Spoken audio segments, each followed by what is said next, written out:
it can only be me. You know, it's an immigrant city, so we've got influences from everywhere, and you see so much of that integration coming through, and I think it's probably the most interesting place in Africa, I believe.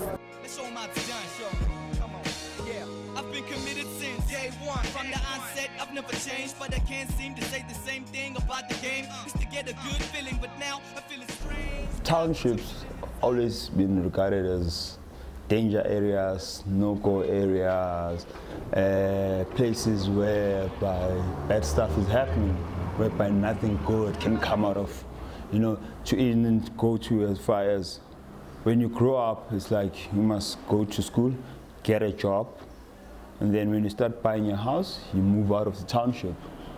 And that kind of, I had a problem with that, a huge problem, you know. Jewish money circulates 12 or 13 times before it moves out of, but when you look at the black community, so you look at yourself like, where do I see myself in the next 50 years? You know, it's like, do I still want to live this life? But how do we make it that plant a small seed? We might not change everyone, but if we do this and we do it passionately for the rest of our lives, a few people will see and they would kind of have a different point of view about the township. Soweto is my cause. I love Soweto. Yeah, I live and die in Soweto, build a mansion in Soweto. Yeah. Because at the suburbs is boring. People from the suburbs, they go to parties in Soweto, come with nice cars in Soweto. Yeah. They get even partners in Soweto there.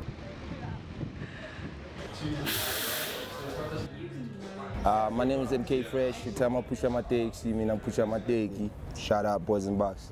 Like it's crazy when you go to school with rich kids and go back home and there's no bread, and you know, just the contrast of like the two worlds, and as well like having to be yourself in town and having to bring that town influence into the hood was kind of difficult. You actually you kind of like a coconut when you in the hood, and you kind of like a hood nigga when you in the city. So it was kind of confusing, but it was fun because as you grow older, you kind of understand what you grew up on is kind of what makes you. So I kind of like fuse the two worlds, man.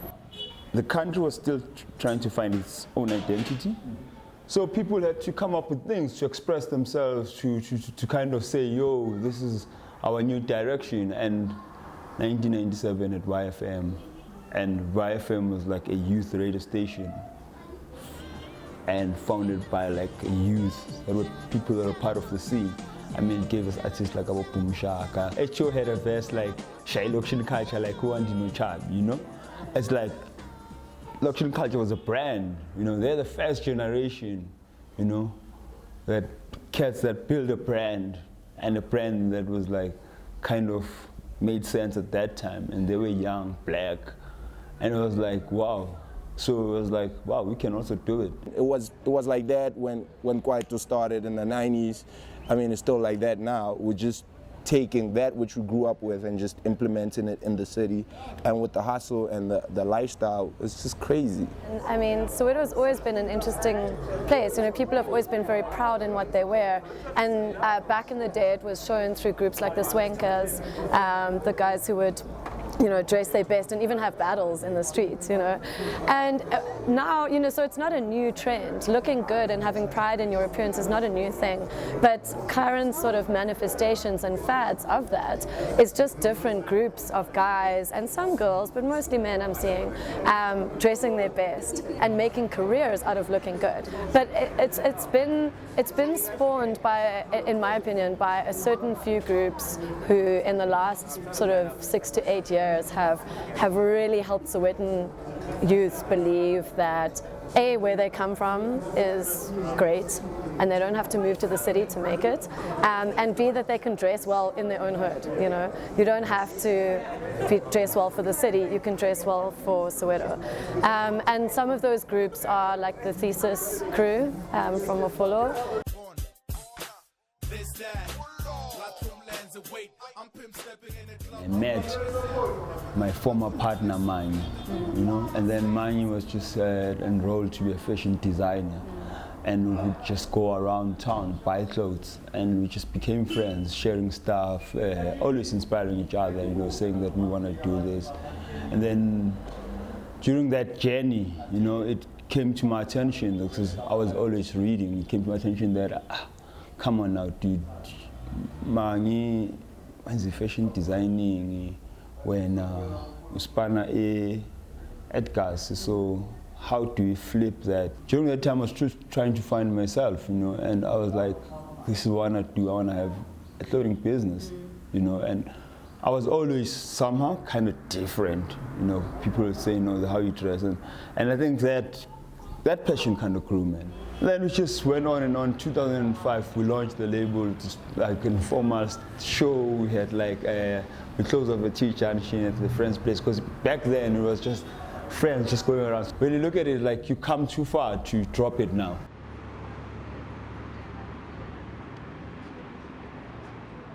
As much as a lot of the artistic and creative people and crews in Joburg, they get a lot of respect for being not Santon and having substance and depth because they're artistic and whatever. At the end of the day, it's just as materialistic. You know, people are very much defined by what they wear, your shoes, your outfit.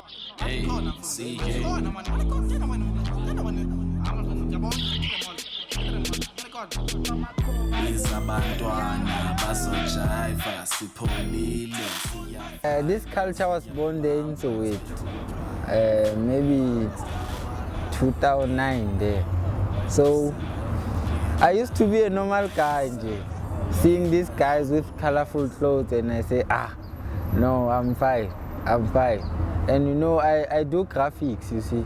I'm a graphic designer, I do posters and all that.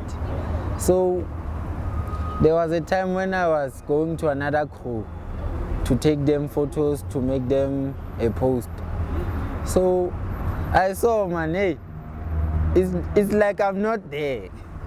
It's like they are only boys, it's like I'm a girl, I'm aside. Then I said, I know. I need to make a plan. I just posted these clothes because these guys, when I go to take them photos, they are wearing nice. I want them to respect me also. And I saw, okay, next year I'm going there and I'm gonna be the best there. And I made it, I became the best. So all the guys, they used to come to me to create posters so that they become famous, you see.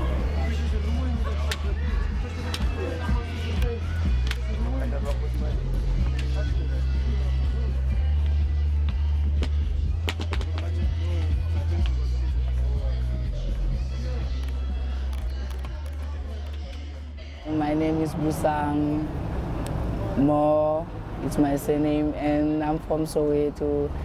My nickname is King Mosha, and I got that name from my friends and Naltola. King Mosha, King Kontana Mosh, Kontra Shantamo, Travatu Enuti, Inspector Reflector Transector of my commando. Yeah, sure! Like I was in a battle, and then in the battle, there was this other guys, and there was this other one who was called King Mosha. So the other one pushed me while he was dancing, and then it became as if like I was trying to battle him. And then I just did my thing and then danced. After I danced, we battled, then I won. After winning, I took his status, like his name, then I was called King Mosha. I danced to get fame. Yeah, I wear them Italian clothes, Faz or DMT, Enrico Coveri, and the shoes. It's personal. You must wear an Alpita or smaller shoes, RM. And previously we used to wear Cavellas. But now it's obvious I have to wear the Italian shoes and Italian wear because the thing of Isikhothane, previously it was a bad thing because people used to tear clothes, burn money and spill what's this, caskets. But now it ain't like that. It's like technology, everything upgrades.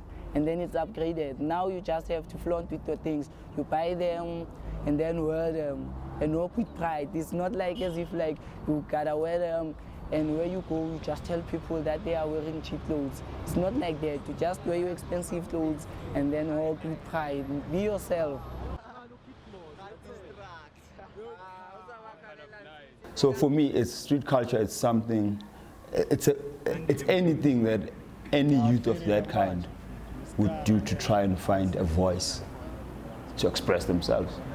You know. So in most cases, we do it in fashion. We do it in music.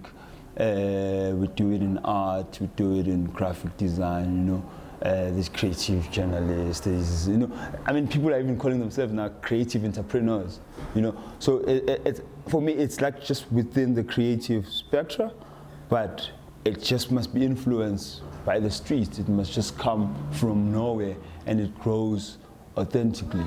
Our job as youth culture analysts, we have the privilege of being involved in not only like the coolest of the cool in Braamfontein, but also we spend a lot of time outside of Johannesburg. We spend a lot of time in the townships, in the suburbs, in the rural areas, in places outside of the city. So we get a really nice holistic view on youth culture as it is now.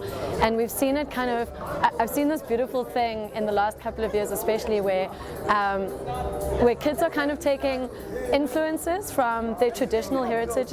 So you've got a little bit of religion, a little bit of culture, a little bit of kind of wherever you come from, but with a new age spin. Joburg definitely plays a bigger role in terms of South Africa, in terms of trend-setting pop culture and street culture, because most of the media platform in terms of TV, radio is based in Johannesburg, and not forgetting that people come from different sides of South Africa to come here and make money. So, you know, the hunger and the hustle kind of, you know, dictates the lifestyle. You know, it's really hard to describe Boys and Bucks because it's like an organic sort of like movement. We started together with the sneaker game at the gallery on 4th. And we kind of, that's where we met and shared our thoughts. And, you know, people started calling us the name, and we kind of like felt like there's a need for this crew to become like a one unit. And you know, if you know the 9 guys, you realize they can stand on their own 2 feet. You know, there's no need for a collaboration or a collective. You know, they'll make it on their own. So it's a friendship thing for me. I've known the guys for most of them for more than 6 to 8 years. So it's kind of like my brothers in a way. And we do creative stuff. We were gonna do it whether we were collective or not. We kind of know what's happening. So I think for now, most of the people are saying like, you know, what do I have to offer in the whole global plate? And with the digital lifestyle, it's kind of easy for us to kind of share who we are without being drastic. Like as much as we have so much influence from here, we have hugely as a nation been influenced by international media. And I saw a beautiful thing starting to happen when international media starts looking at culture in Africa, fashion, music, etc.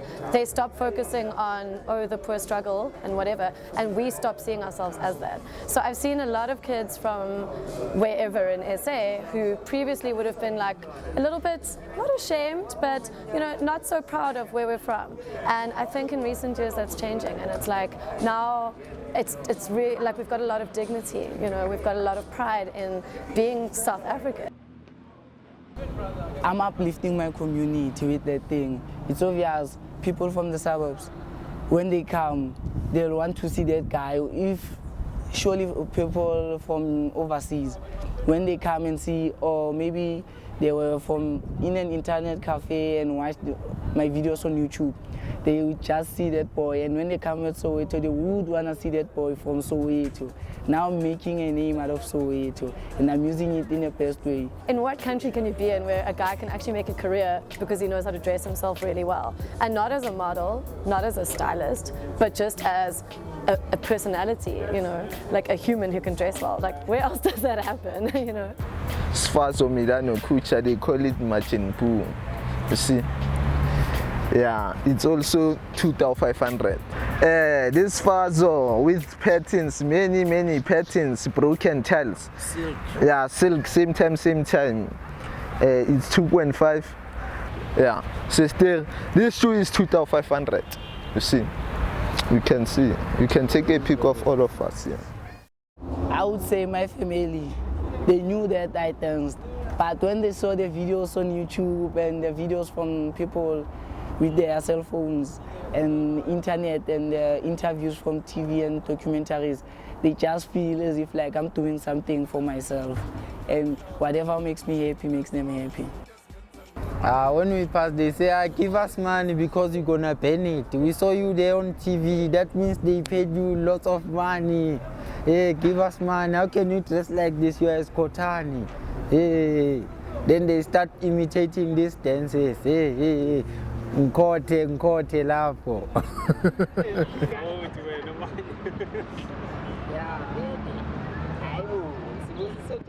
They rob people. They know, like, if you can take this shoe of mine, you go sell it as a second hand somewhere, they'll give you maybe 1,000 rand, same day. So they try to rob people there in Soweto. Especially maybe if you went to far location where you don't live. They just notice, this one is not living here. Then they rob you.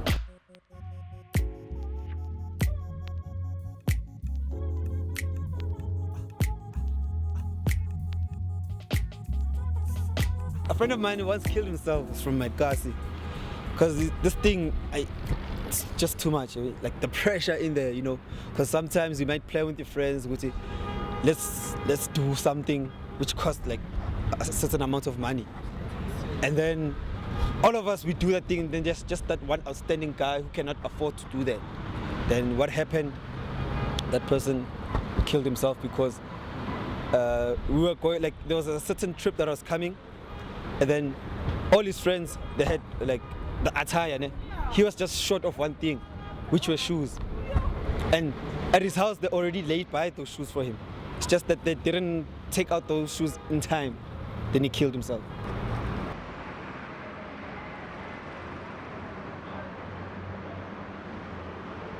I stopped because I was tired of it. And I actually grew out of it. Because I could see that I didn't like it anymore. And it was just boring, you know.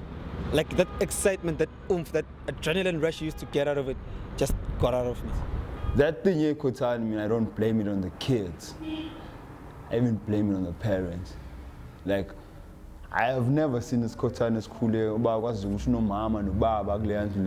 parents are corner right, they are proper. I've never seen Isikhothane here spumendlini. Unless get here now, get loyal. Ulona, all right, endlini. Sekafuna nje ubalile abe ne tag yokuthi nje uyi-rebel, you know, because kids, you know. But for me, it's just everything comes, man. The young kids, they're expressing themselves, understand hure, but I tell you, how is Isikhothane different from someone who goes to a club and they buy bottles and they pop them? You see, I used to be happy when they say, yo, you're dressing nice. Guys of my age group and older guys. So when these little kids knew what these shoes is cost, or I got so stressed.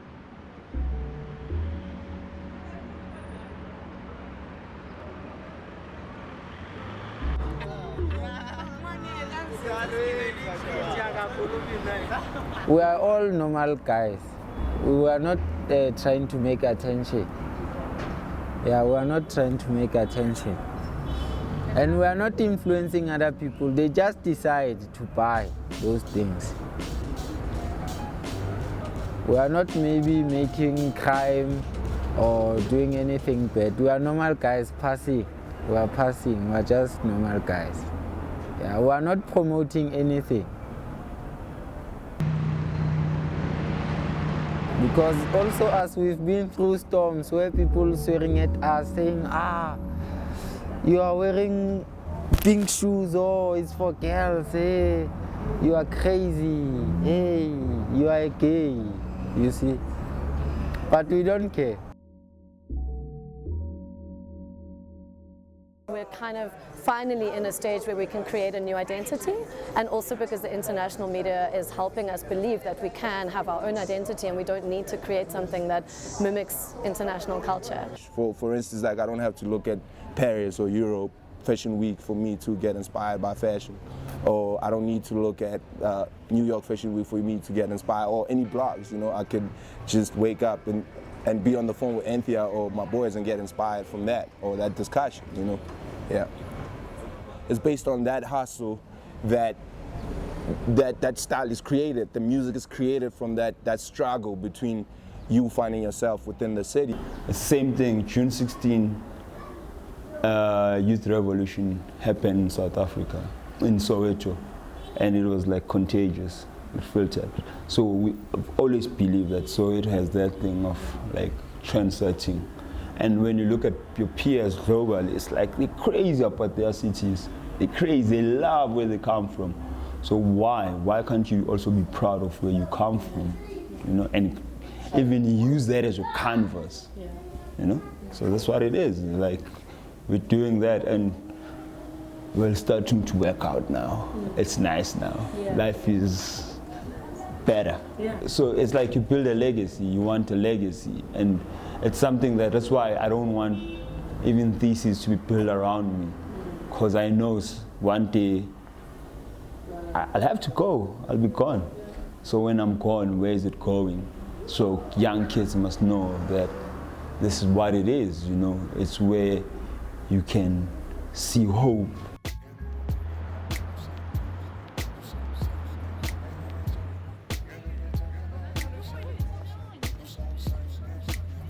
There's a new dignity in being South African.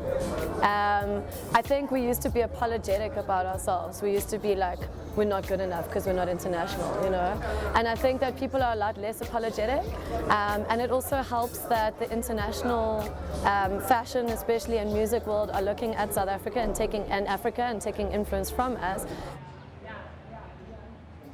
That's why we even say define yourself, because everyone is on that every day. People wake up, they want to define themselves, we're trying to find who they are. Unfortunately, some people don't find it, some people kill themselves, some people go crazy, you know, but if you find it and you are happy, just be grateful and just live it up. Me.